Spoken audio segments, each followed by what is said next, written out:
Please subscribe to our channel, Pacific Front Untold, and be sure to leave a comment after watching a video. February 1942. The fortress of Singapore, once called the Gibraltar of the East, fell to the Imperial Japanese Army after only 1 week of fighting. This swift defeat shocked the world, and for the people of Singapore, it marked the beginning of a dark chapter under Japanese occupation. Within days, a systematic purge began. The Japanese called it a, quote, cleanup.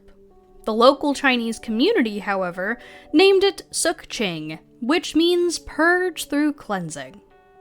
Over the next 2 weeks, tens of thousands of ethnic Chinese civilians were detained, screened, and executed. This is the story of the Sook Ching Massacre, how it unfolded, how survivors fought to remember, and why it remains central to understanding wartime atrocities within the Pacific. Singapore fell on February 15, 1942. In what Prime Minister Winston Churchill would later call the, quote, worst disaster, unquote, in British military history. The Japanese army, battle-hardened but from campaigns throughout China, captured the city with ease. The Japanese military viewed Singapore's large ethnic Chinese population with great suspicion. Many had donated to Chinese war efforts or resisted Japanese expansion altogether. To the occupiers, these represented a threat. On orders from the Kempeitai, a feared military police, a plan was set in motion to eliminate so-called anti-Japanese elements. This purge would begin just days after the surrender. Starting on February 18th, Japanese forces ordered Chinese men between the ages of 18 to 50 to report to screening centers. These screenings, however, were completely arbitrary. Tattoos, glasses, or even just rumors of anti-Japanese sentiment could seal a man's fate within Singapore. Those marked with an ink dot were taken away on trucks, told they were being relocated, but instead were being driven to the beaches and remote sites across the island.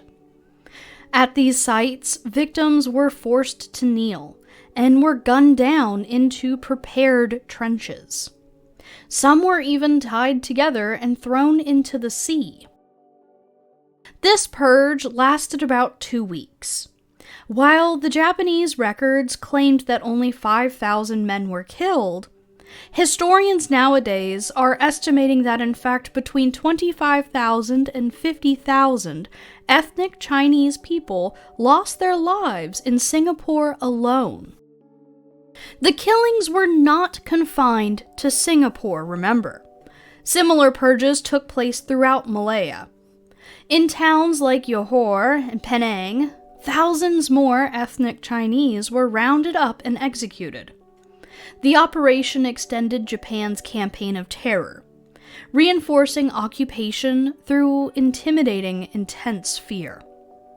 According to the University of Oregon study, the scale and systematic nature of these killings fit the definition of a genocide, which is the targeting of an ethnic group for elimination. In the aftermath, survivors carried their trauma, but also their voices. At the post-war trials, witnesses recounted the horror of mass executions, but their testimonies also revealed acts of resistance, survival, and memory.